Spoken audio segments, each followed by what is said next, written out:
Hello, everybody, and welcome to round number 8 of the Lightspeed Racing League Formula One Series. As this week we're taking on the Circuit Park Zandvoort in the Netherlands for the Dutch Grand Prix. I am your host, Landon Quizmary, back from a week hiatus, and I am ready to present y'all with such great racing from this series once again, as they are already underway in qualifying. 15-minute qualifying session here, where all the drivers are going to get an opportunity to take the track. So we will go ahead and hop on board with who is sitting atop the board right now, which is currently Troy Banks.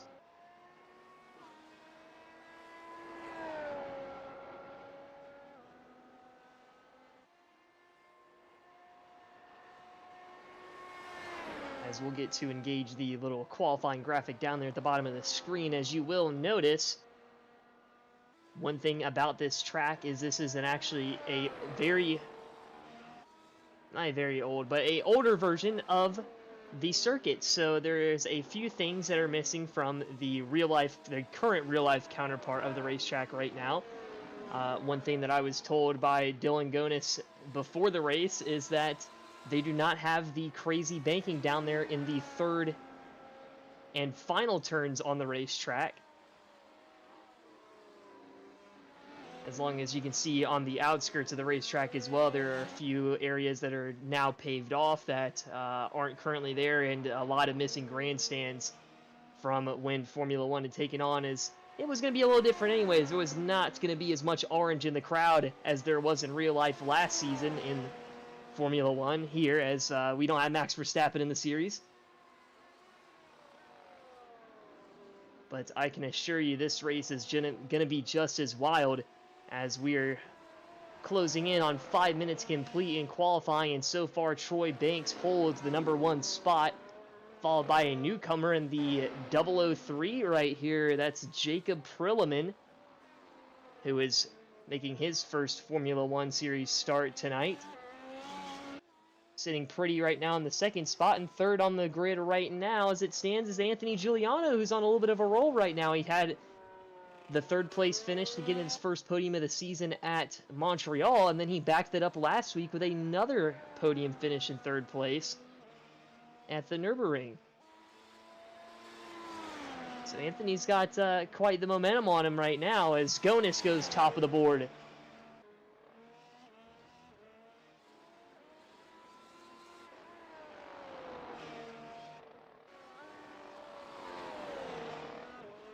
No surprise there. We've already seen Dylan Gonis be one of the favorites so far through this series. He has 3 wins, the most of any driver on the series so far.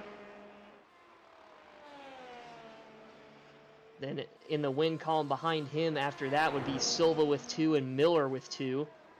Both of those who were unable to make it tonight as it stands, unless they show up a little bit late here into qualifying, which they do have the opportunity to do that. It is once we get past qualifying that iRacing will not allow them to register for the session. But we will have to wait and see if any of the 2 Wilder Blue machines make it into the field.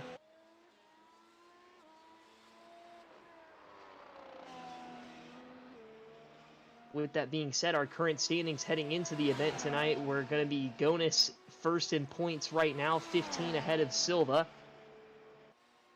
And then 7 back from Silva was Miller, and then Wilburn sits 4th, 6 points behind Miller. And Anthony Giuliano rounds out the top 5 in points, 6 points behind Wilburn. So a tight battle up towards the front of the point standings. So we'll have to see how this circuit is going to shake things up. So we'll take a look at some of our race info for tonight.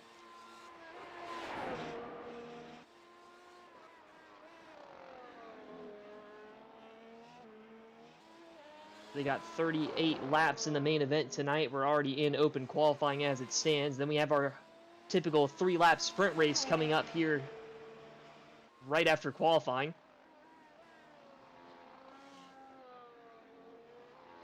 As you can see, this circuit is definitely a challenging one from the track map. As also we see in the background Dylan Gonis getting into the wall right there.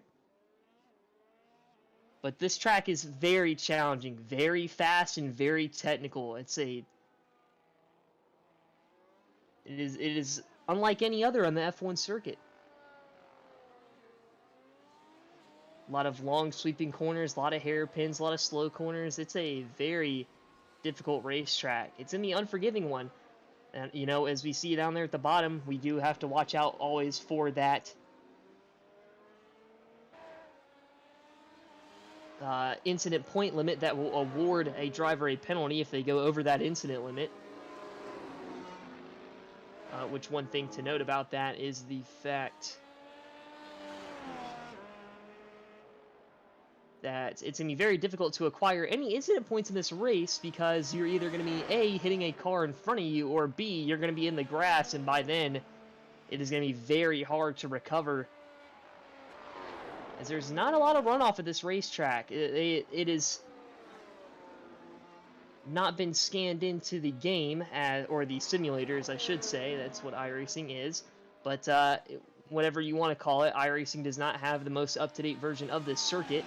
Before, this is pre when F1 came to this circuit, so not a lot of runoff area, not a lot of grandstands in the area, none of the bank corners, none of the real fixed up stuff. It's almost reminiscent of Watkins Glen. We had to wait a long time for Watkins Glen to get an update on iRacing, and that was literally, I think, a few updates ago, they had finally added the runoff area for the repave that was from, gosh, a repave from 2015, so 7 years ago.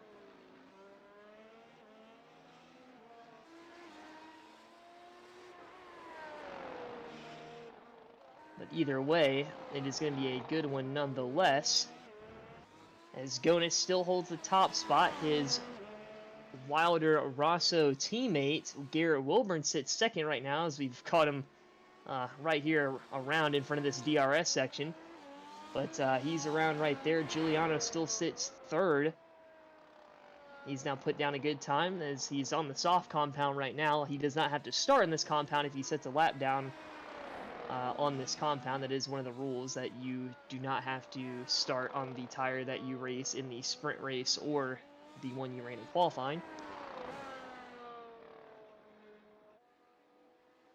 We'll have to see. I've heard a lot of reports from the drivers that the track is very slick tonight. It's a very hot day under the simulation that they have joined in on.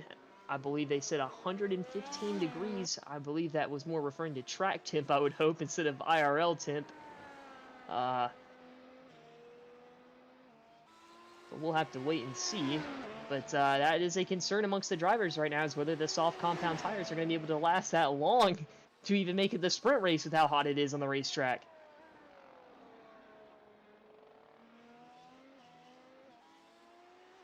So tire is going to play a big role in tonight's race, as we see Banks has jumped up to the second spot. That's teammate to Anthony Giuliano, I should say. I was about to say their team name, as they both drive for the Wilder Bianco edition in the Wilder Graphics camp.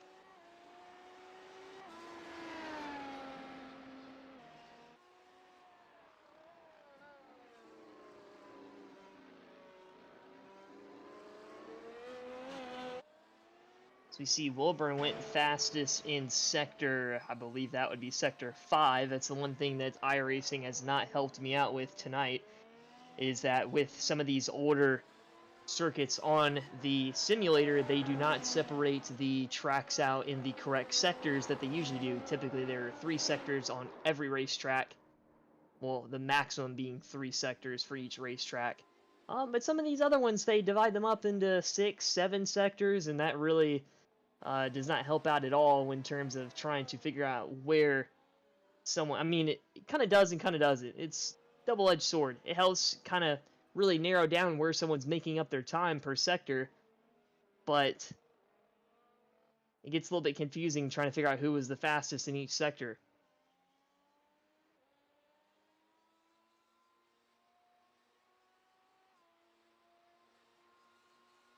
Take a look around and see Brandon Murray is currently on the track. He is. See how he does this week. This is not his first choice of race car, I can tell you that. I've known him for a while. I've been racing NASCAR with him for years. Then we hopped on to iRacing. He's a main fixture in both the Trucks and Xfinity series in the Lightspeed Racing League, but he does occasionally come out and run these F1 races, and he's had a little bit of practice on the road courses, turning left and right this week, as the Xfinity series did just take on Watkins Glen Tuesday night.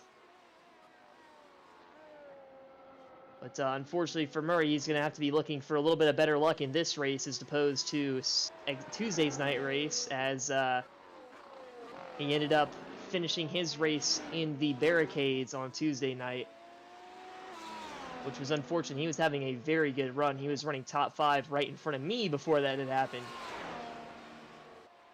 So we'll see. He looks pretty good tonight as long as he can just keep the car on the racetrack. That's the main thing with these road courses. And I'm not trying to diss him at all here. This is something that I've always talked about myself. This is why I'm in the booth and not racing out there currently.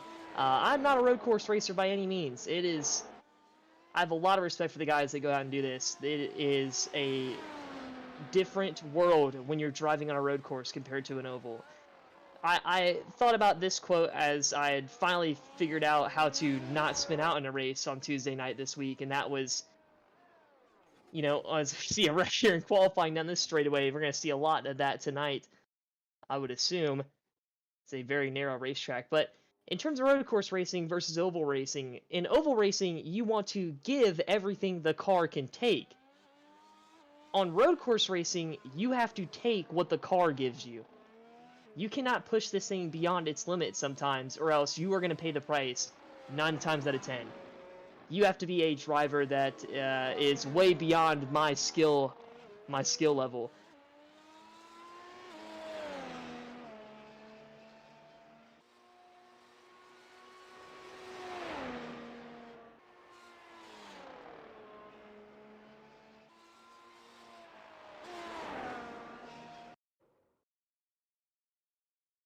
As qualifying is complete, Gonis will get the pole.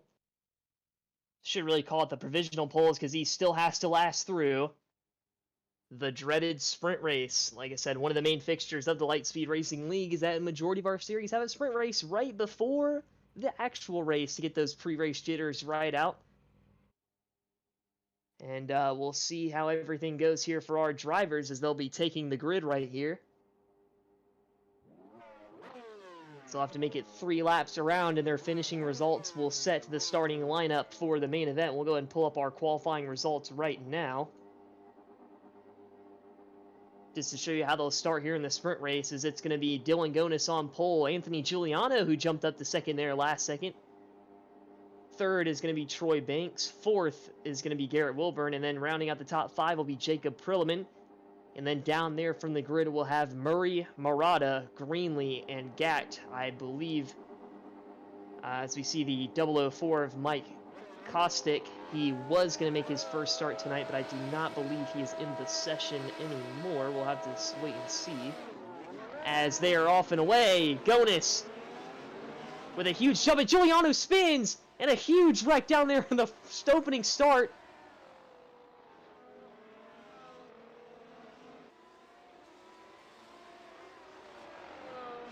And a very unfortunate turn of events for a lot of drivers there at the start. We'll wait to see if we can jump back, as obviously these sprint races are chock full of action here. But once again, that commentator's curse strikes the 17, and he is already having to look at an uphill battle from here, as I misspoke, as I believe the 004 of Mike Kostick actually is in the race. So we will be having 10 cars on the grid tonight, and he will be making his first start along Perlman tonight. But Gonis was able to get away pretty well there on the opening start. Banks has put himself into the second position. Third, Prilliman in his inaugural start with the series. And then currently running fourth is Murray. Greenlee has jumped up to the 5th spot. He's up 3 right now. Here's Kostick, who started 10th, up to 6. He's up 4. And then Gack, who started 9th, is up to 7th. And we have Murata, Wilburn, who I believe was one of the cars that had one of the major deals of contact there with Giuliano off of that spin. as we will quickly, I'm going to quickly make a jump right here to see if we can get this replay in. I mean, just nowhere to go on the racetrack. Luckily, you didn't get more cars there, and that's shades of Verstappen and Hamilton a little bit there from Monza. Not quite. But one car on top of the other there, very scary sight to see. Luckily, this is a virtual simulator, so it's not, no one's in danger. Except for the danger of falling down the grid.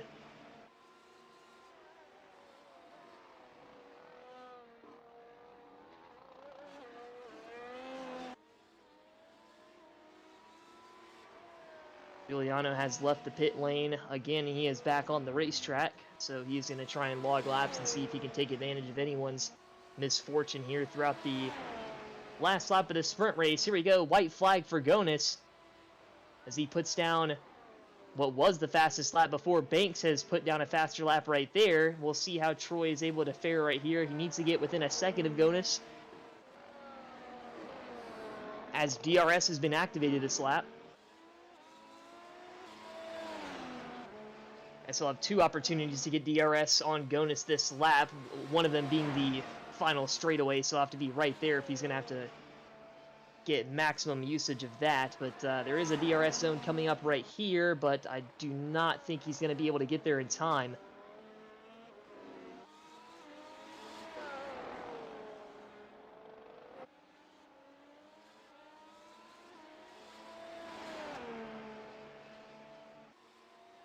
They're on that DRS straightaway that I was just speaking about. Gonis through these last couple of corners. One more right-hander before he gets to the long sweeping right-hander, which is the final corner at this racetrack. Watch out for the sand. And coming out the final corner, Dylan Gonis is going to survive from the pole position and win the sprint race here in the Dutch Grand Prix. That will put him on the pole position. Then it'll be Banks, Perelman, Murray, Greenlee, Kostick, Gact, Murata, Wilburn, and then Giuliano will be rounding out the field in 10th for tonight's main event.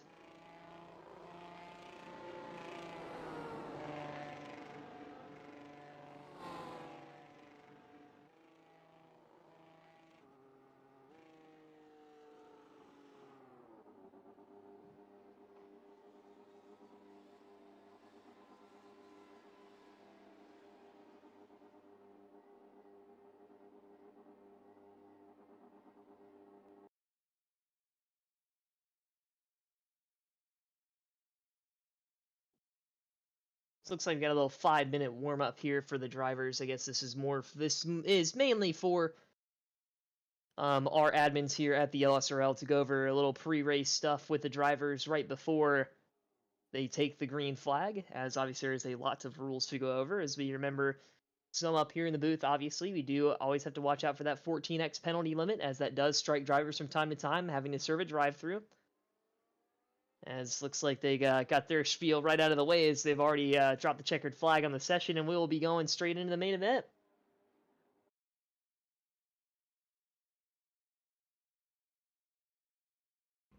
But one thing to note, and we always have to note here up in the booth, is that we are unable to see the compound changes from our screen until iRacing fixes that. So I'm going to have to do my best of job to assume the strategies from up here until they actually unfold.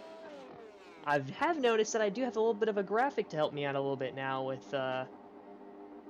with that, on terms of the graphics that y'all see on the screen. I have a little monitor to my left that will actually help me, I believe. I want to check this out because I haven't noticed this. I might be able to look and see what strategies they're on here, because they do tell me the compound that they're currently on. So I wonder if they do actually account for the switch, even though that the visual part of the simulator doesn't account for the switch. So I'll have to wait and find out on that one, because that will help me out tremendously in terms of calling these races in the future. But here we go.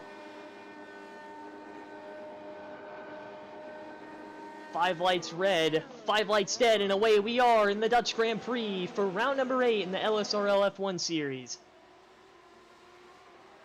Gonis gets a good jump. Banks was able to funnel in line, as one thing to note is that Murray actually started the race from the pits. He did not start the race on the opening grid right there, so he is already down 6 from his starting position. I believe that was more of a courtesy move to make sure that he got out of the way. I know for a fact that these opening standing starts are very difficult. Very easy to spin the tires. But a very good courteous move. I would have done the exact same thing. But Gonis already opening up, pulling out a good lead. He has been a master at the standing starts this season. That has been one thing that we have noticed pretty much from Monza on. I mean, he had a monster start at Monza, had a 2.5-second lead by the time he had gotten out of the first set of turns. Was how good of a standing start he has got. He has really practiced and perfected that craft of getting that opening start, because he said that's when it really matters.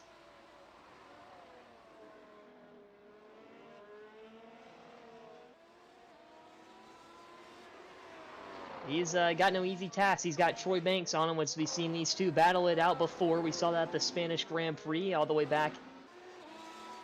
And I believe that was round number 5, if I'm not mistaken. But these two are 1-2 in the similar running order. Troy Banks is putting on a tremendous effort to try and run him down there towards the end. He had a very consistently good average through Sector 3 that was really putting the pressure on Gonis. So we'll see if Troy can sort of mimic that success and maybe turn it into a victory here tonight. It's a long race, 38 laps. And then obviously some prizes up here as well, as we, like I said, rookie driver up here tonight, making his first start. Perelman up in the top 3 right now, running in that final podium spot.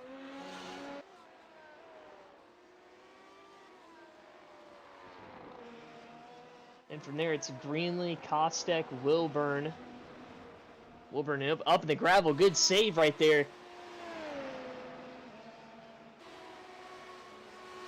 It's very challenging to get it out of the gravel once you go in there, but that was very impressive for him to keep it on the racetrack. Get those tires cleaned off, and he's good to go. Giuliano recovering from the mishap in the sprint race.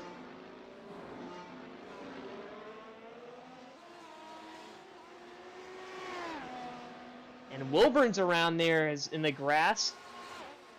So we'll take a good little look at that and see what had transpired there. Yeah, just a little bit free, and unfortunately caught the wing there too. So he's gonna have to bring it down pit road for repairs. He needs to drive all the way around this long circuit with a damaged front end and a missing wing.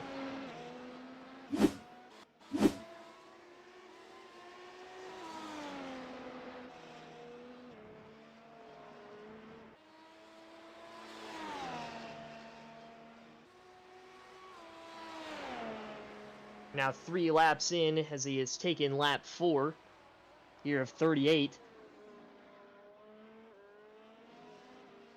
Gonis up to a 2.4 second lead right now over second place Troy Banks.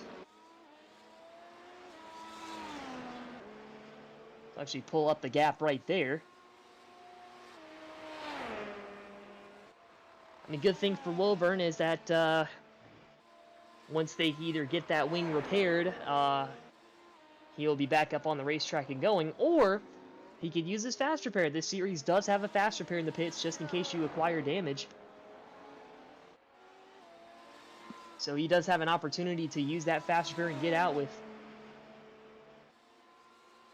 no repair time whatsoever.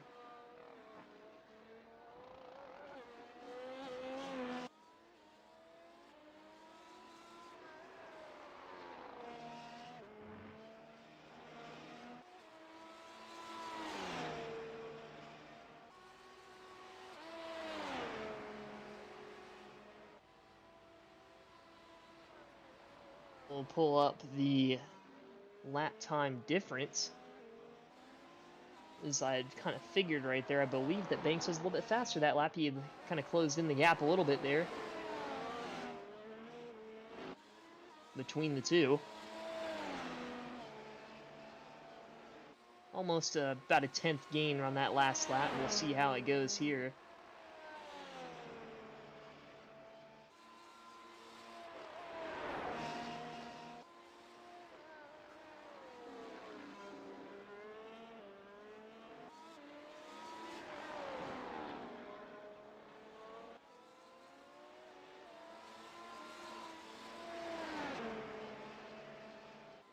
I think once Dylan comes up around the front straightaway here, we'll have a little fun, and we'll actually go into the cockpit view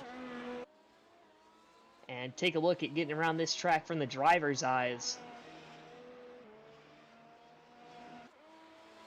That's interesting to me is just how fast-paced this racetrack is, and especially from the view that he's getting right now as opposed to ours. I mean, I'm just looking at it from the TV cameras, and I just couldn't even imagine what it'd be like in the race car right here.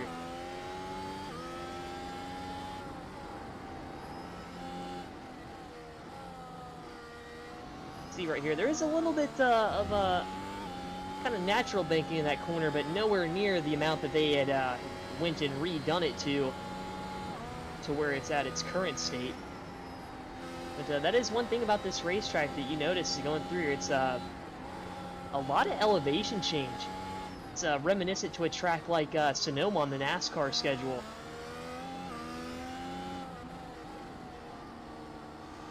Very similar characteristics, very flowing, sweeping corners, a few slow corners, and a lot of elevation change.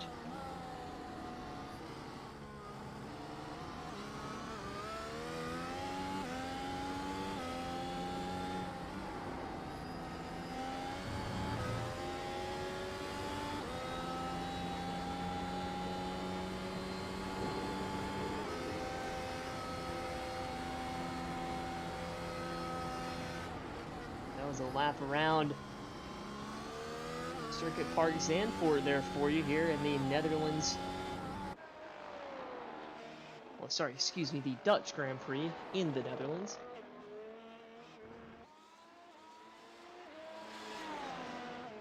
So already seeing a lot of movement throughout the grid. We see Anthony Giuliano out up 5 spots from his 10th place starting spot from what had transpired in the sprint race. He is moving all the way up to 5th. He's climbed his way back up. He's running down the 78 up here of Sean Greenlee. He's making a charge. He wants to keep that podium streak up right now.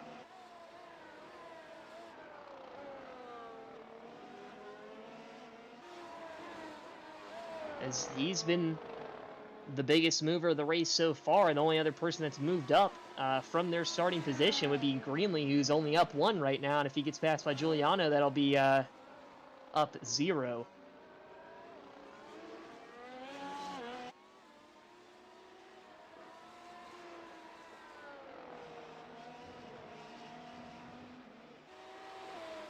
So another guy that's kind of following him in on this train right now is Brandon Murray.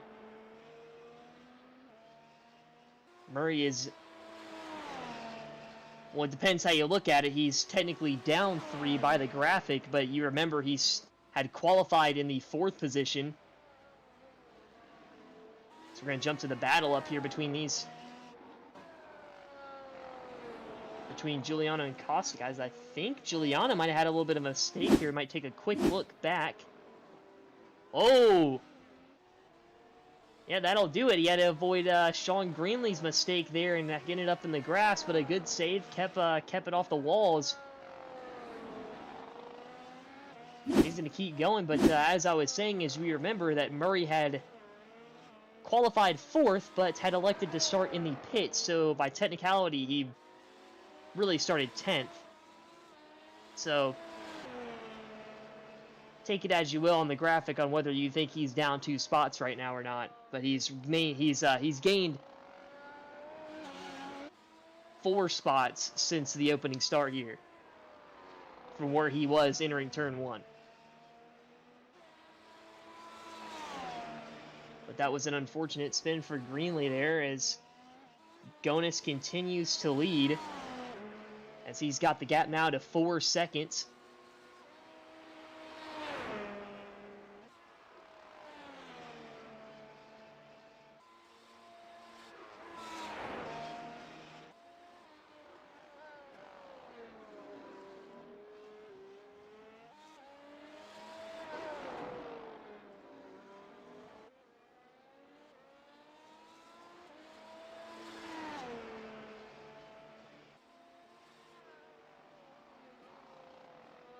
Might jump back to the Caustic and Giuliano battle right now. As Giuliano's starting to close in within the 1 second mark. This is the best battle on the racetrack currently as it stands.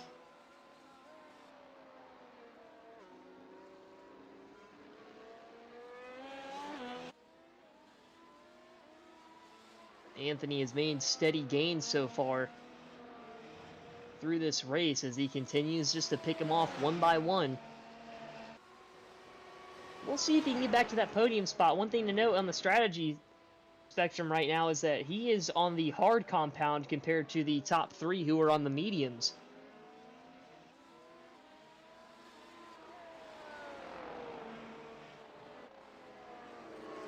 So Anthony is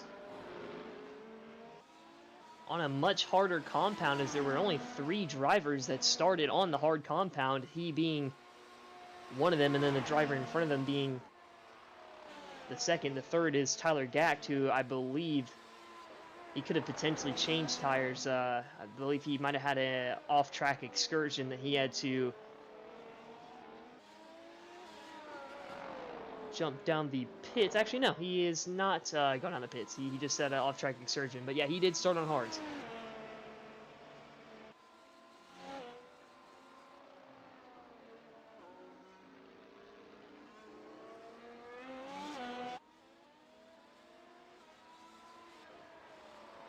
So the tire strategy going to be in play tonight as, like I said, it is a very hot day under the simulation tonight.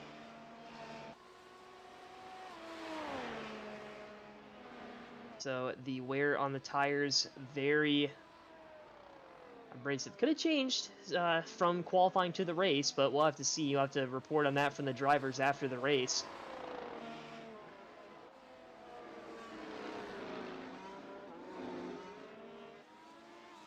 So we see Giuliano's gains for the past couple of laps kind of slowing down.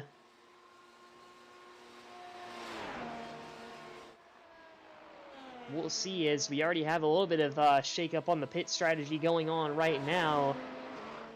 Joseph Murata has jumped down pit road and he has gone from the soft compound to the mediums. Joseph, I believe he was the only driver that started on softs. He took those 10 laps as he's now jumped down onto the mediums, and now Gacht has gone down pit road as well. I believe that was an unintentional trip down pit road, though. Let's see and find out what happened here.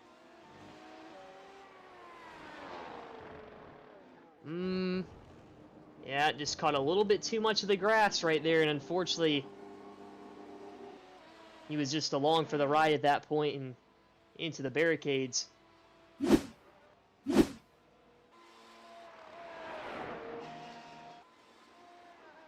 Gonis continuing to lead, Banks second, third, Perlman fourth, Caustic, and then rounding out the top 5 right now is Giuliano.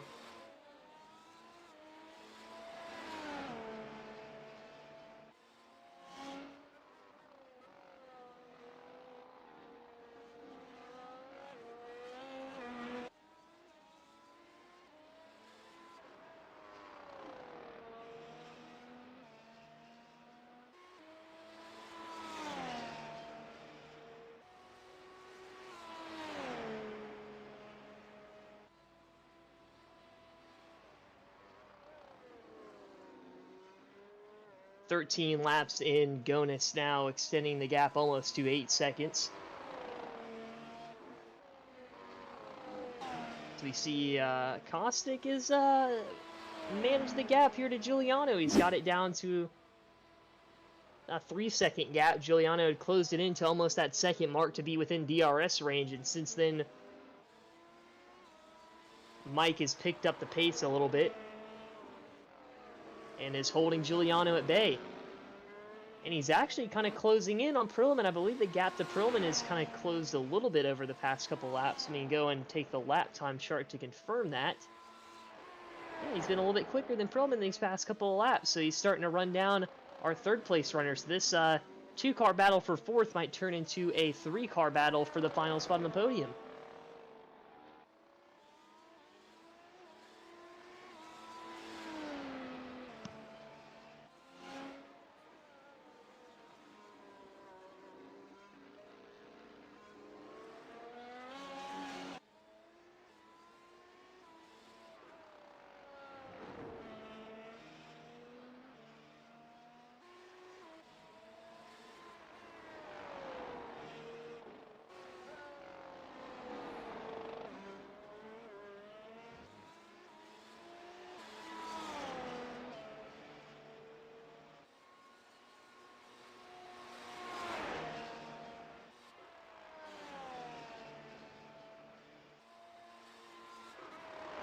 It looks like Brandon Murray has had a few issues here a few laps ago.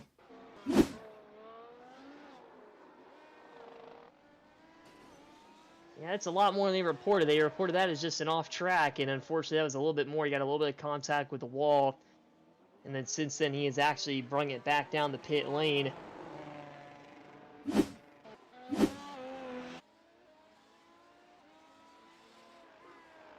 To repair some of those damages as he kind of backed into the wall a little bit. Unfortunately, he was running 6th in the time. Now he is currently 1 lap down to Gonis in 8th.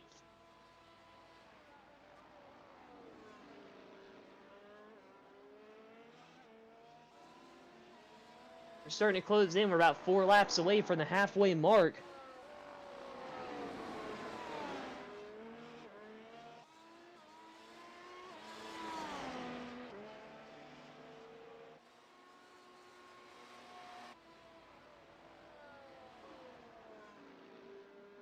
Look around, here's Kostic, who is running 4th.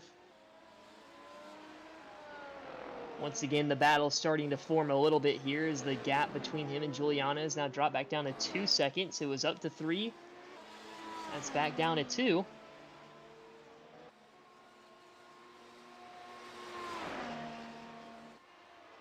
See that once again, Giuliano is starting to lose a little bit of time there through the first 2 sectors. We'll see how it goes through sector 3. Gains a bit of it back there.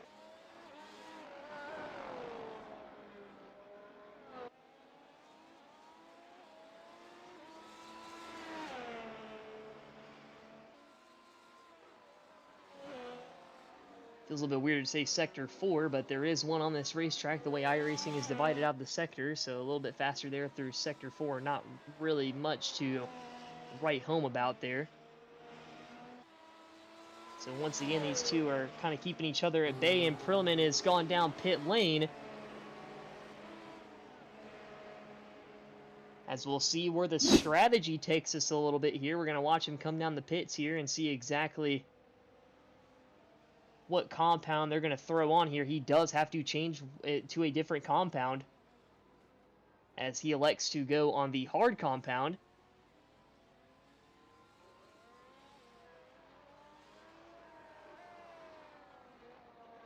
Now it looks like I can finally note this, but it looks like iRacing's actually fixed the glitch, so I think we're finally good on that.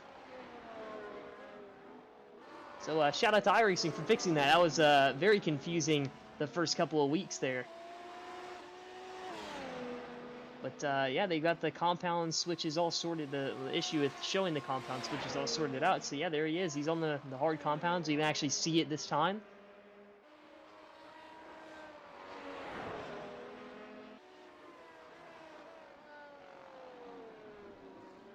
Interesting to note is he took those hards, or he took the mediums, excuse me, to about 16 laps. Gonis and Banks are still on the medium compound tires. They are still currently on the racetrack.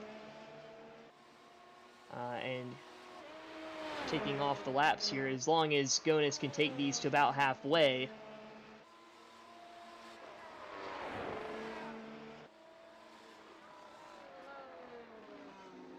he should be good on the tire strategy, which I believe Perelman should be good too. I mean, he went to the hard compound. He took the mediums about 16 laps. There's about a little over 22, 23 to go. That's a pretty reasonable assumption to think that the hard compound tires can go 6 to 7 laps more than the mediums.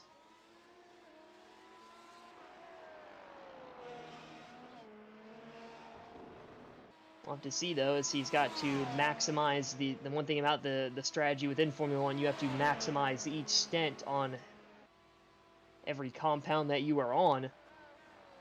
So switching to a tire compound too early or too late can really be the difference in winning a race.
Gonis now taking lap 19, which once he completes this lap, that will be the halfway mark of the race. He's not looked back since the opening start. He has led every single lap so far. And he's still pushing, as we see he locks up down there into the third corner.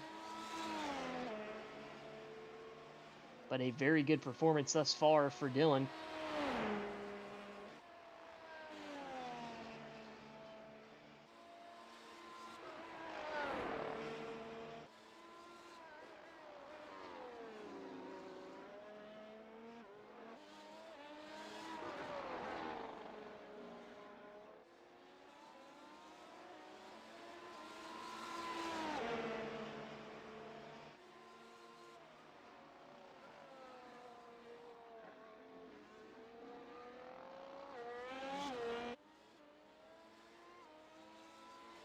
As it looks like we've had 2 retirements in the race thus far. We have the 32 of Garrett Wilburn, who is teammate to race leader Dylan Gonis. He is out. He will finish tonight's Dutch Grand Prix from the 9th position, and then Sean Greenlee has took it behind the wall 6 laps ago. He will bring it home 10th. Unfortunate for those two to have an early end to tonight's event.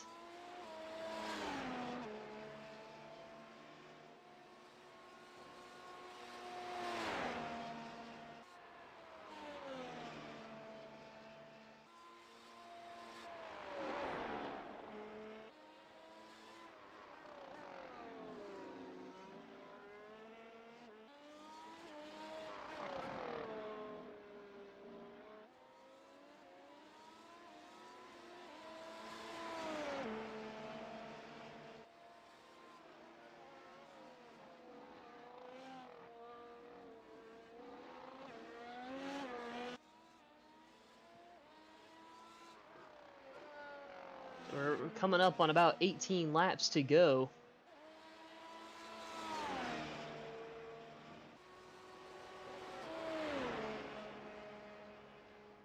We've now taken 18 laps to go here. But it's not over yet. Dylan is not on cruise control mode by any means, even though he has an 11-second lead. That's one thing as a race car driver, is that you cannot give up. As once again, you see that lockup down there in turn 3, but you can't give anyone an inch. You know, if he starts laying off here, he's going to start losing a ton of time to that 98 machine behind him. and then he's in trouble getting pressured. You know, anything can happen. We've seen that multiple times this season where the leader has been in a very comfortable spot, and one mistake had taken them out of the running for the win.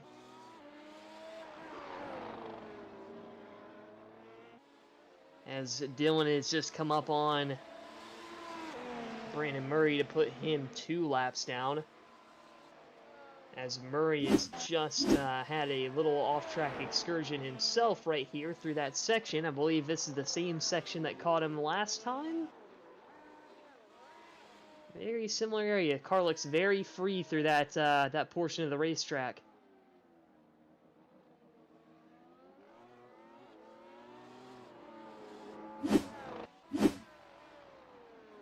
One thing as a race car driver that is very frustrating at times, and you're trying to figure out a racetrack and put down your best laps throughout the race, is that there's just there could be one section that you've just made mistakes at all day, and it's very challenging. You have to kind of get that out of your mind a little bit, because it really challenges you. You either get frustrated and push in harder and risk making a mistake in that section again, or you take it too conservative through those sections of the racetrack that you've been having issues with all day, and then it slows you down overall, and then you kind of feel like in the back of your head that you didn't push hard enough, and when you come up one spot short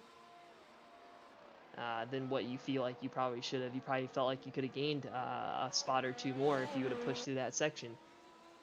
It's just one of those constant battles that you go through as a race car driver. But he's still chugging along right now. He's not letting it psych him out for sure, as he is still going, and he's got DRS on the race leader. He's just gonna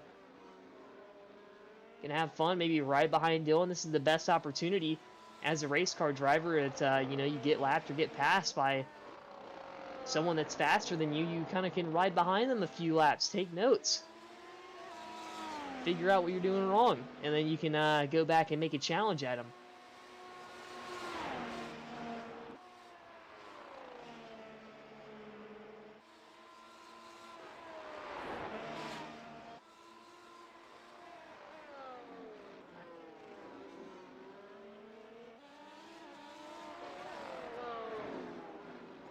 You see that? I mean, that was the corner that Murray had been struggling in through there. I shouldn't say struggling, but he had 2 incidents in thus far in this race, and he just gained a ton of time through there. Like I said, it motivates people in different ways, and he has turned that energy around into a positive gain right there. That was a very big gain on Gonus through that corner.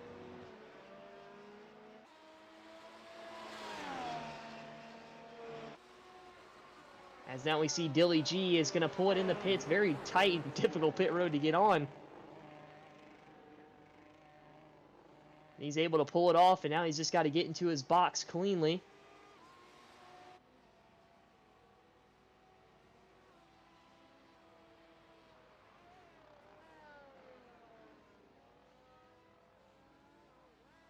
So now Dylan jumps onto the hard compound tires.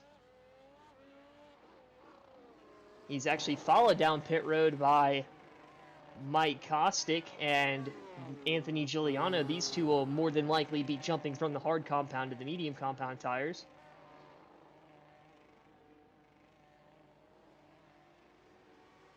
Then one thing to note too, as we watch these two take their tires and get off and away, obviously no fuel here in pit stops for Formula One, is where do these two come out in relations to Jacob Perlman, who was running third ahead of these guys before. And a very slow pit stop here for Giuliano.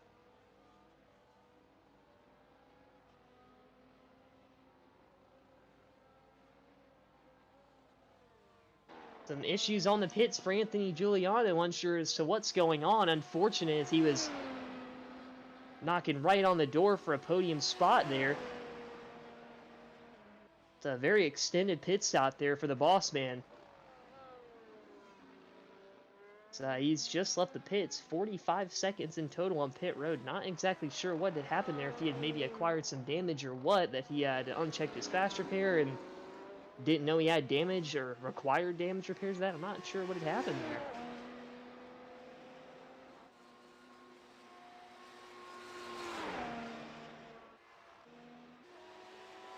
Here we are. Here's Perlman and Caustic. These two are right on each other. Caustic gonna dive it in with DRS down into turn 1. And he's gonna make it stick, and he's gonna take the 3rd spot away, that final podium spot from Perlman. Remember, Caustic is on fresh medium, so he has got a very big tire advantage on Perlman, as we can actually take a look at that right now with the pit strategy graphic right here. As you can see, Perlman's already had 9 laps on these hard compound tires, as opposed to Caustic's 1 that he's coming up on these mediums. So a very big time tire difference between the two.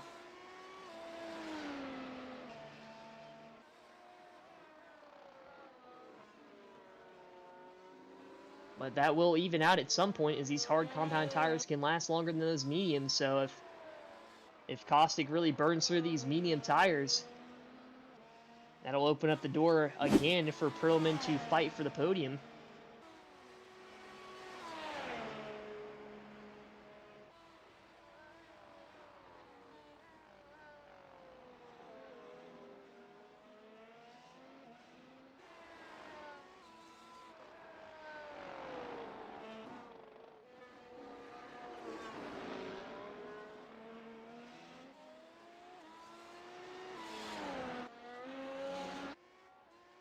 As we see, we're 26 laps in, coming up on 12 laps to go. And with Banks still staying out on these mediums, I'd assume I don't think he's going to try and jump on the hards here. I think he's going to be bold and maybe jump on the soft compound tires to make a run here at Dillon. See exactly what his strategy is here, as Dillon has already gone by. He's going to have to really pitch a comeback here. I would assume he'd go on the soft compound tires here, and he does. Unfortunately, looks like iRacing is not going to cooperate this time with the tires, but as I see on my graphic here to my left, he has jumped onto softs. They show mediums, but he's on softs, I can assure you. So now here's where the tire strategy plays. He's got about 19 seconds to make up on Dillon, but he has a very fast tire compound on now.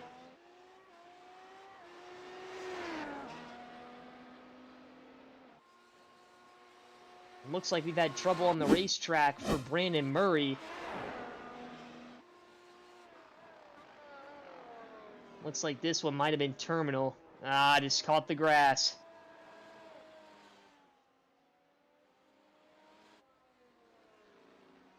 Yeah, maybe a little,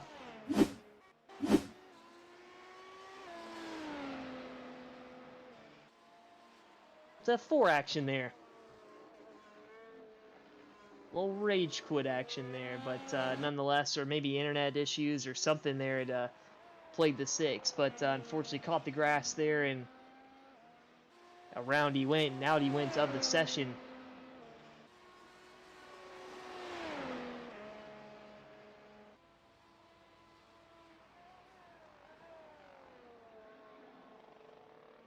So we'll see how much these tires are paying off for Banks, as we'll have to jump to Gonis to get the graphic to work on the lap time difference between the two.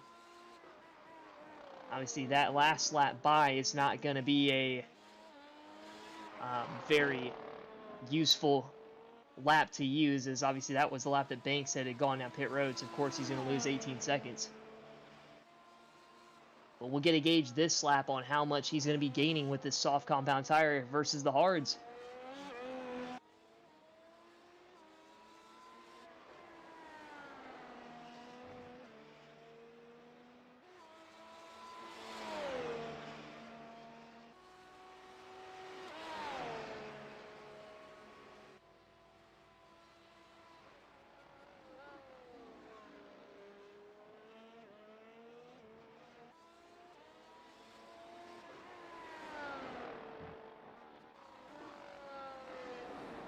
We'll see this time by.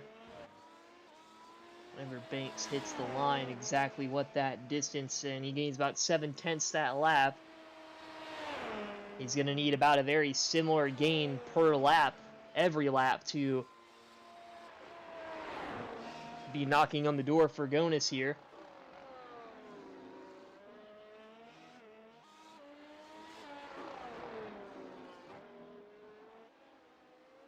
Take a look at the current sector difference between the two, and Troy's really picking it up this lap.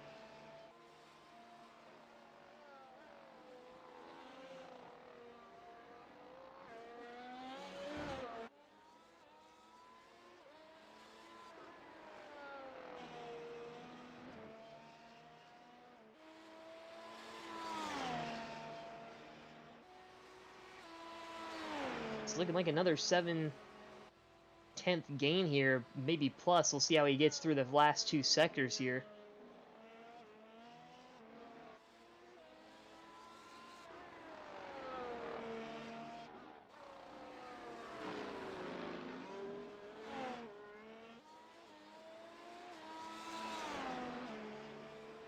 And Banks puts down the fastest lap of the session.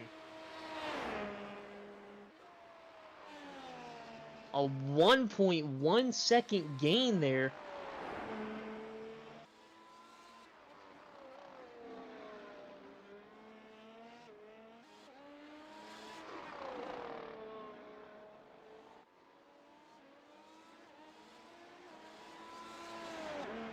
For Troy Banks that lap, so we'll see. But this is not over, folks. He is putting down some lap times here. If he can put together some more laps like that, he can really be a threat to potentially stealing this win away.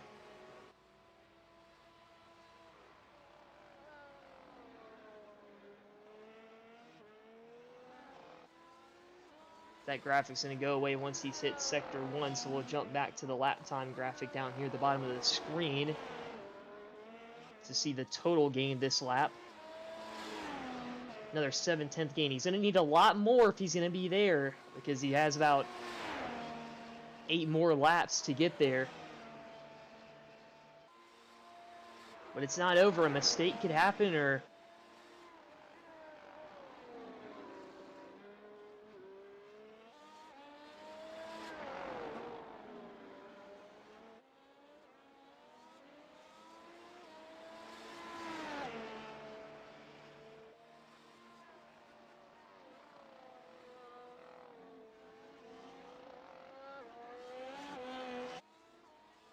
see, Gonis already has 3 wins on the season thus far. This would be number 4.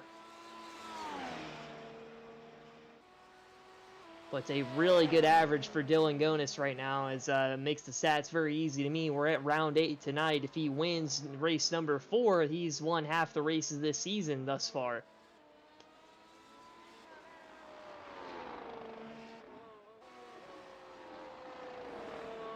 So a very strong run for Dylan thus far this season, and we'll see if it will continue to compound tonight. Another second gain there by Troy, but he's going to need a monumental mistake to really be a threat in this one right now. There's a lot that can happen. This track is very difficult. There is not a lot of runoff area. One wheel wrong right now could put Dylan Gonis in a world of trouble.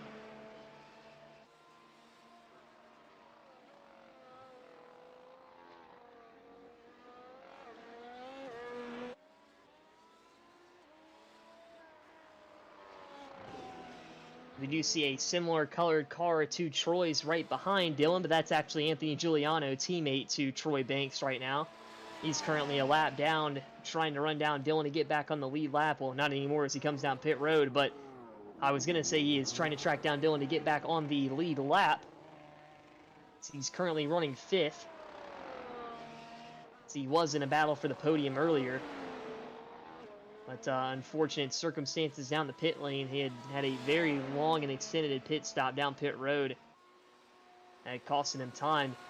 And now very concerning for Troy Banks is that only that lap by, he was barely in the green over Gonis, so the tire advantage that he had once had maybe starting to go away, and not surprising with the hot temperatures that the drivers have been racing on tonight.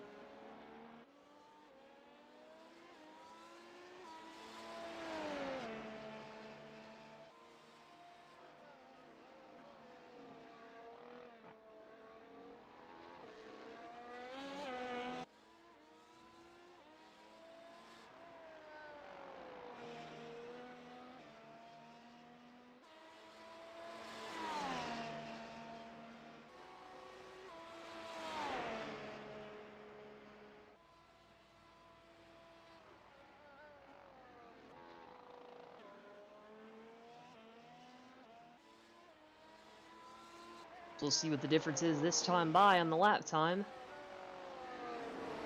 Dylan continues to push. He has locked up that, he's smoked that right front about every time he's gone through turn 3 this race, but about a 10th loss right there for Troy. I believe the push is starting to come to an end here with 5 laps to go.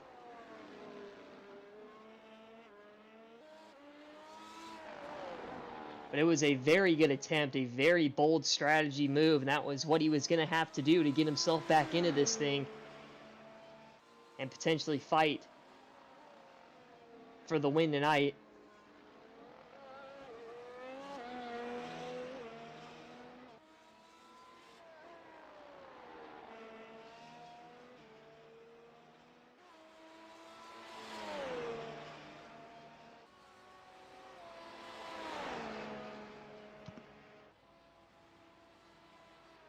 We'll have to see. He's actually kind of looks like he's about to gain a little bit of time this lap if he can stick with the time he's at right now. But he is, as we now take 4 laps to go.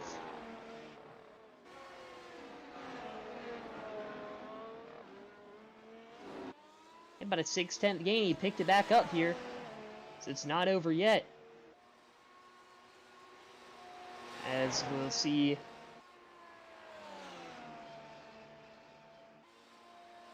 And a few issues this lap on the racetrack. One for Joseph Murata that he has jumped back to the pits for.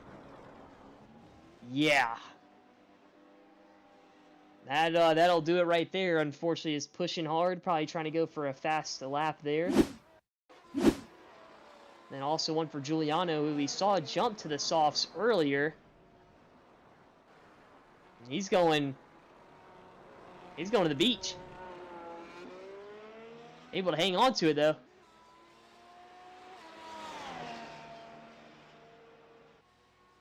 Not very often you get to see an F1 car go off-roading.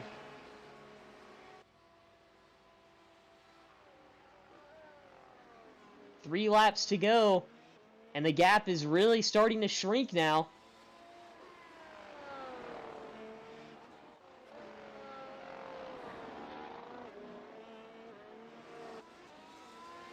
Another second gain right there by Troy. He's picking it up. It is not over by any means.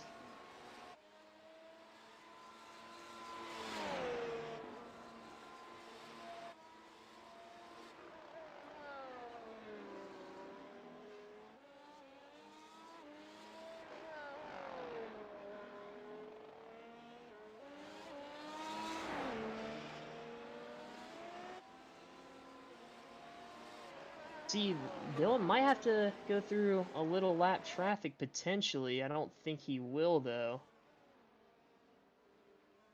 Hold on, I got a few issues here. I've done goofed up.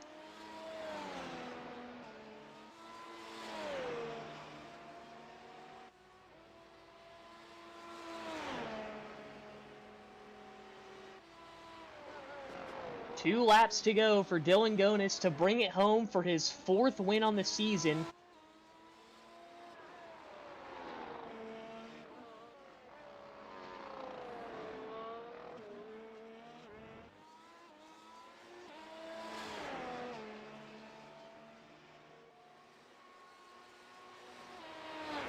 Still got a long ways around this racetrack to go.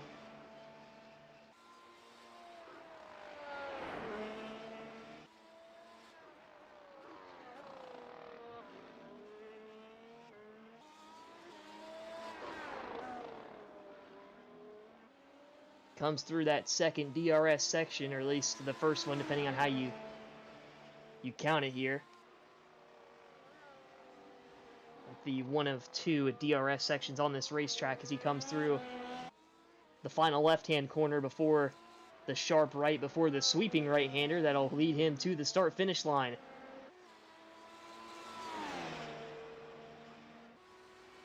Here we go. White flag is out. One more lap to go here in the Dutch Grand Prix.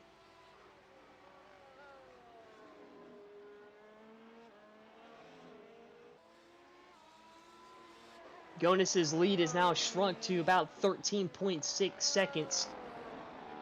But as long as he can keep all four tires on the racetrack and not have anything monumental like running out of fuel or a puncture or something, he should be able to bring it home. We'll have to wait and see as we got about half a racetrack to go before we get to that point.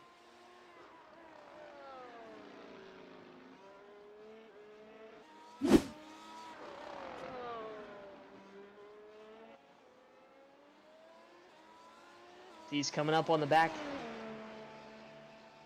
half of the racetrack, or the final quarter of the racetrack here.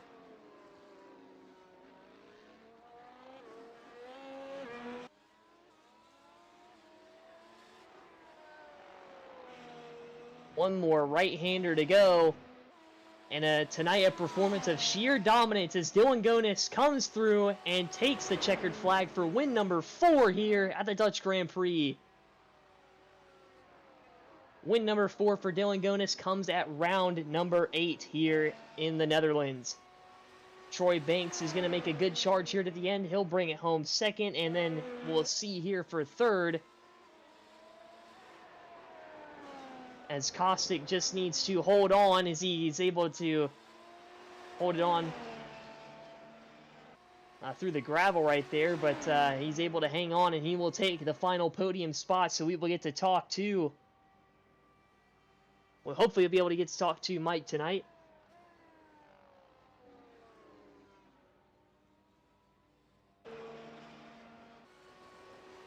As Perlman will take the checkered flag right here. And that will be the last of our drivers. We will take a look at our final standings here for tonight. Dylan Gonus wins the Dutch Grand Prix. He will once again be taking his spot at the top spot of the podium.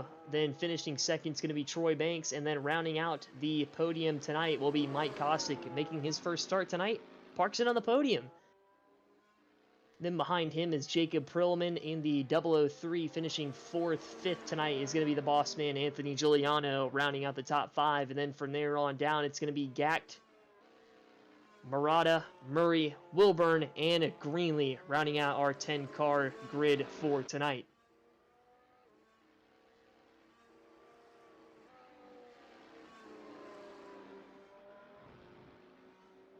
But a good race indeed tonight.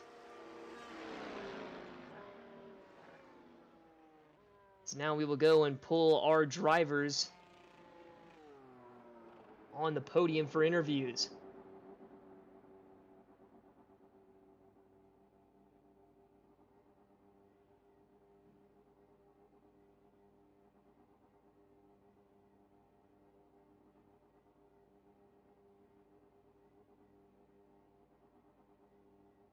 It's like I got everybody waiting except for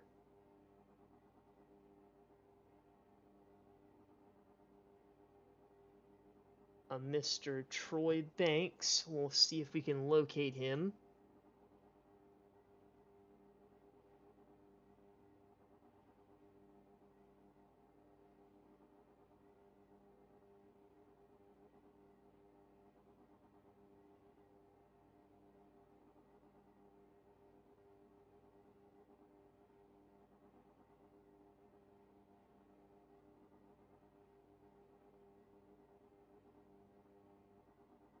When we go ahead and get a hold of our 3rd place finisher tonight.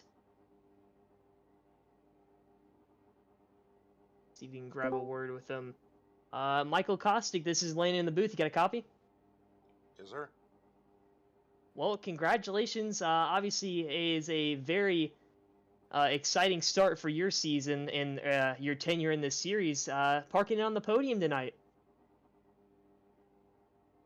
Yeah, that was kind of luck. I'm not too good at these courses. Yeah, well, I mean, you were able to survive. Obviously, the Circuit Park Zandvoort is not an easy circuit by any means, but yeah, just take us through your race. You were pretty fast all night, and you had a little battle there with Jacob Prillman there at the end. Yeah, it was a lot of fun running. I was just trying to keep it on track and not loop it off the corner. Those are two things I'm pretty notorious for. Yeah, that was one thing I did notice from the booth tonight is that there was a lot of corners that were starting to claim some drivers there that got very free on the exit of the racetrack. And obviously, I believe it was a very hot day under the sim tonight, so it was very slick conditions for y'all. But you were able to survive and parking on the podium, and this is obviously your time to shine. So if you got any shout outs that you'd like to give, now's the time. Just like to thank everybody in this league for allowing me to be a part of it. It's tough to find a decent F1 league that keeps up participation, so I'm looking forward to racing here in the future. Awesome. Well, obviously, thanks for coming out and good to see you up on the podium and hope to get to talk to you more later this season. Thank you. All right, that was third place finisher Michael Kostick. I don't see Troy Banks. I'm going to see if we can get a little shout to him real quick.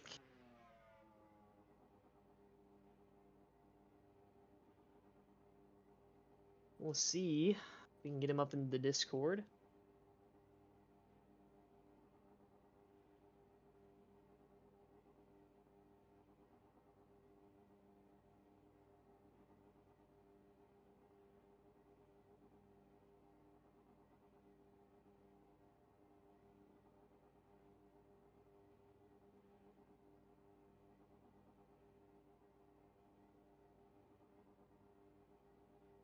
And we'll see. We'll give him the opportunity. We'll go ahead and skip around the grid a little bit on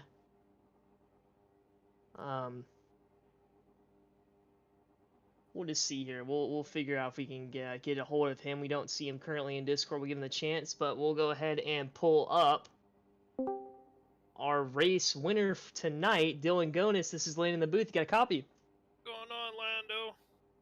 Nothing much, but obviously great performance for you. A dominating performance tonight. You led majority of the laps, and it's been a pretty dominant season. This has been your fourth win of 8 races. Just take us through your night, man.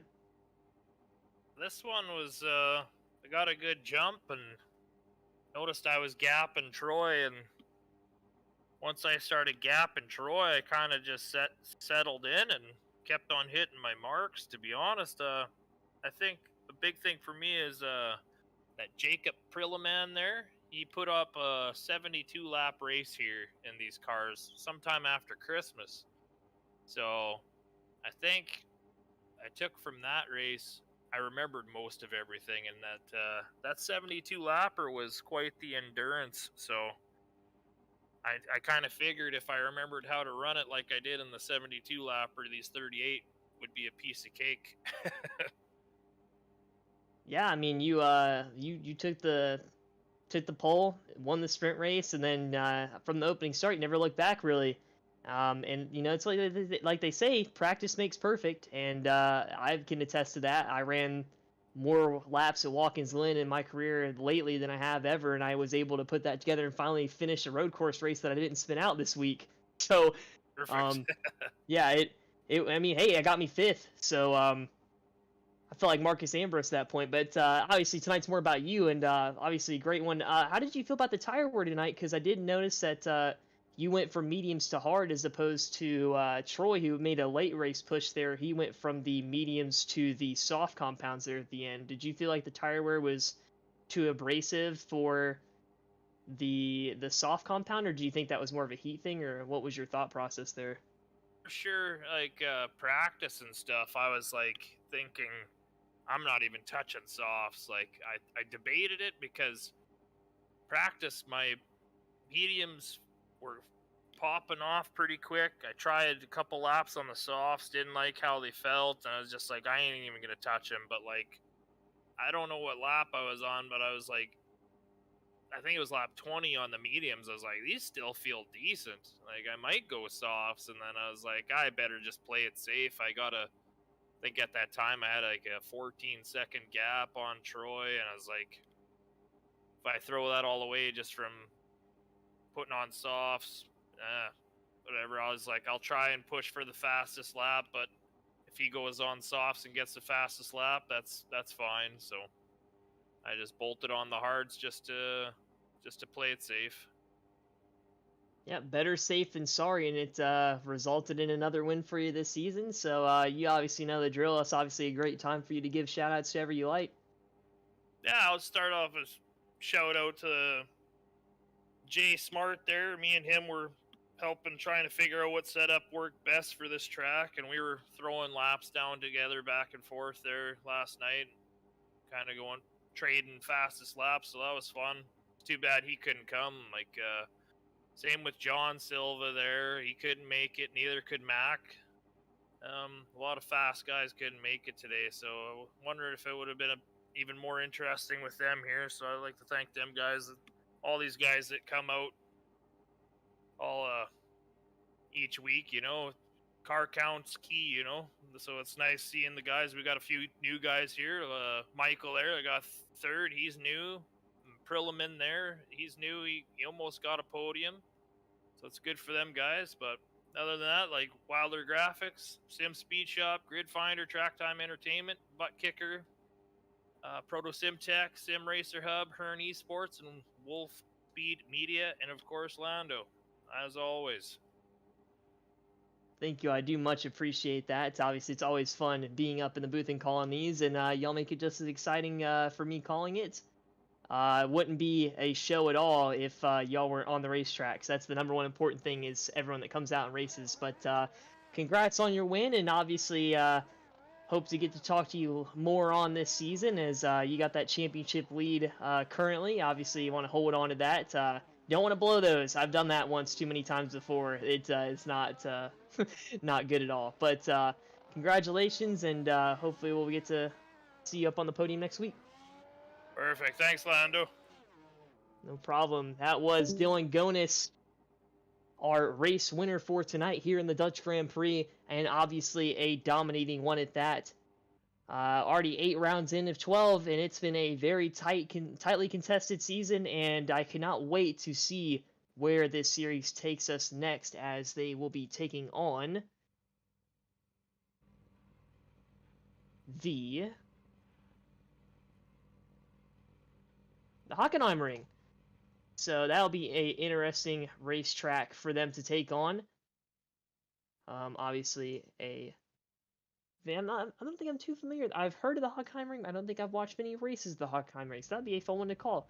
But obviously that has been it from me for tonight in the booth. As always, I like to pretty much echo what Dylan has said, and just thank everyone here at the Lightspeed Racing League for allowing me to come up in the booth and put on this show. Obviously for the Lightspeed Racing Network, obviously great to be part of that.